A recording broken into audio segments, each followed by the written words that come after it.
era bwategeera watuweererezaawo ttiimu netandika okubeera naffe neekola buli kimu. Se Mukama waffe tukwebaza omukwano ogwo oguliryo ogutali feeki. Mbuga talina mukwano guli feeki. He's either with you, but bw'aba tali naawe the reverse is true. Era bw'aba ali naawe paka ekisembayo. So, he's real. Muligireko okubeera lwe. Basajja be abakulu bagenda bamugwako neffe tusembera ku front line tuteeka okubeera bwali.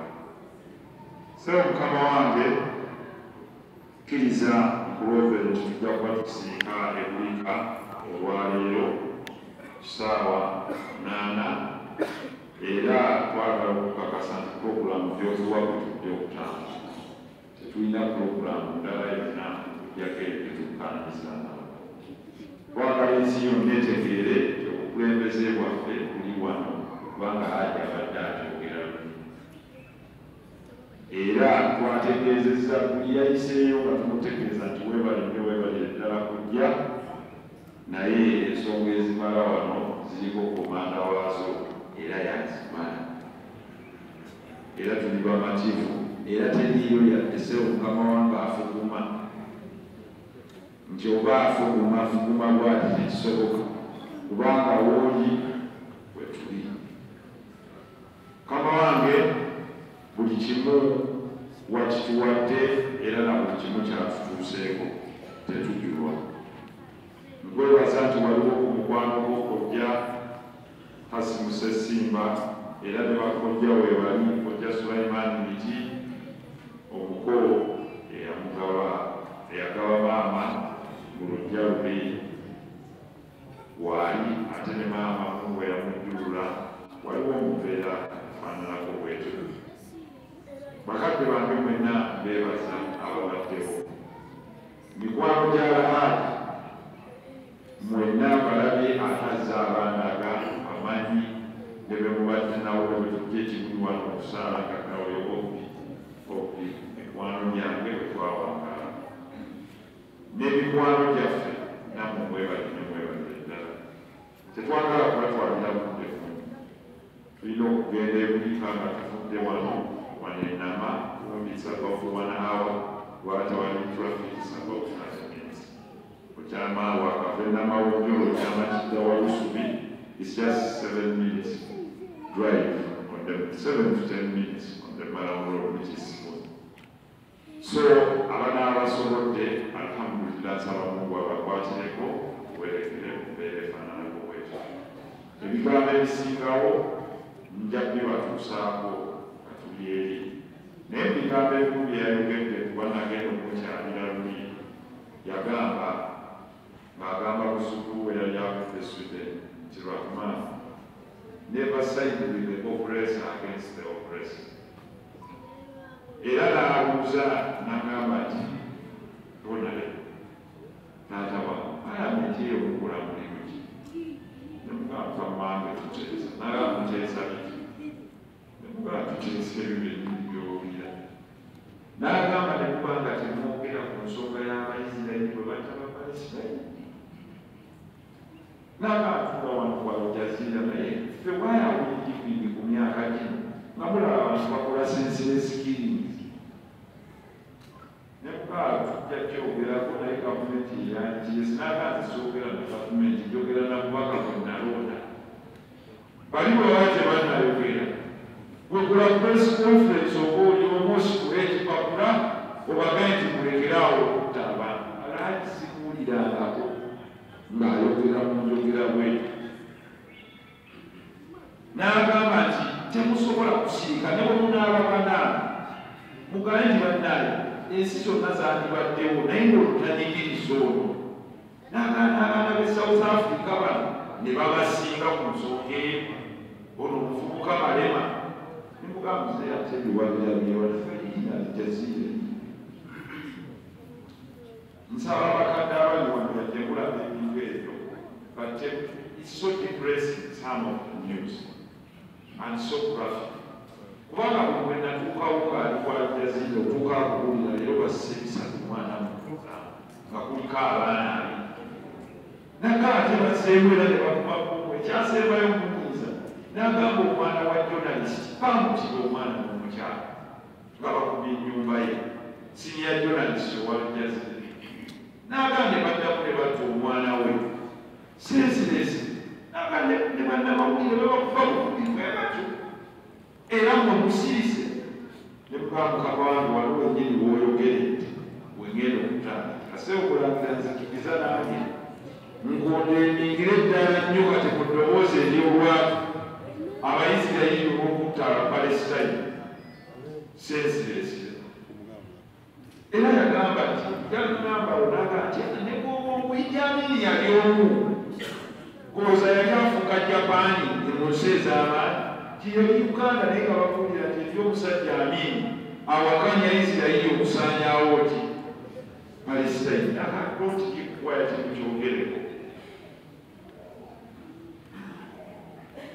ekisembayo kyeyakoze bwe kuntuma briefcase nanagenda okirete omwana netukireeta nagamba bwe tukire namba gye nakugamba eggulawo okyali mutwawo bamuviwa nemuganzi ateekamu enamba gwe ne maama womukimanyi nengiteekamu neegula naga kati tufune bwe tugenda tetukyalina kyetwagala najjamu marriage certificate eyamaama n'ekifaananyi kye nangamba nti wali tokirabangako I married your mother on the 19th day of December 1971.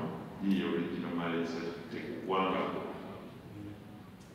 kikukulangako ekyakoze obulungi neyalidde simanyi we Sebandeke naye yazze ekiro n'akakasa ekigambo kyekimu n'agimba zinazirabangako kuzedda naye nagirabye nga yagiyabangako n'oluswayiri emabega ngeno oluzungu eri luswayiri so ekintu kyabadde bwekityo nangamba nti kati nkooyo okulya saagala nnyo kulya njagala muwogo katobuka muwogo nakiyanjala ne muganda hajeyomerere nga twaliryanga ku baffe naagala kati nze yemboomera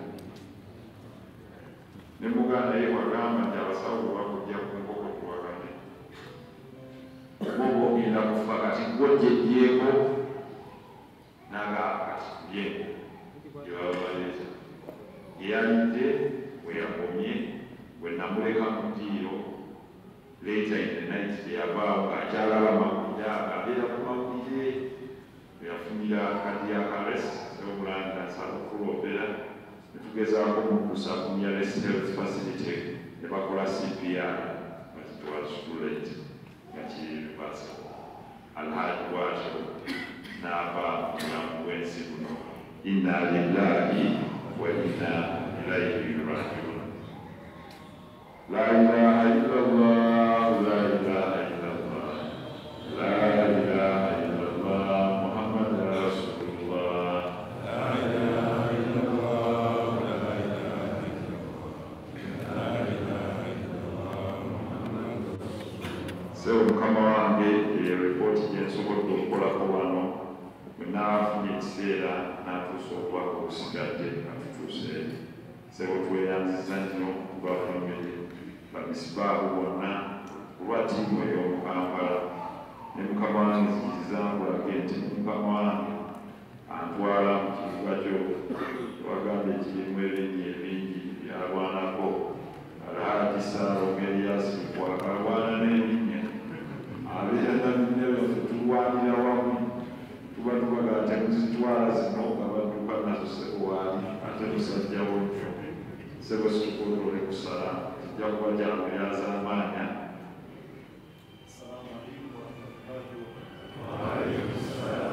alhaji yesipiika eyasooka owa Kampala era mesegi y'omukulu ajja gipaasinga omukulu wa kanso olwa sipiika we era Haji Kawali awali abapakani naye musajjawo twaliyo eyo Rwanda nga waliwo abafukuma njaga kuwa lipoota sebusitukootolesa ekikonstituza naliwo wemba nalimbega wa mukulu nawulira bewayogera naye nga bimatiza nagakubali tetuvaawo.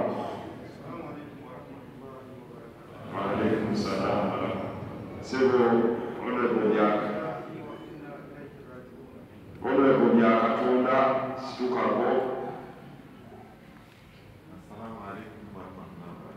Mubaka w'abakozi ate aveeyo omudaka Sebo tukwaniriza. Commissioner Ali Sebagala.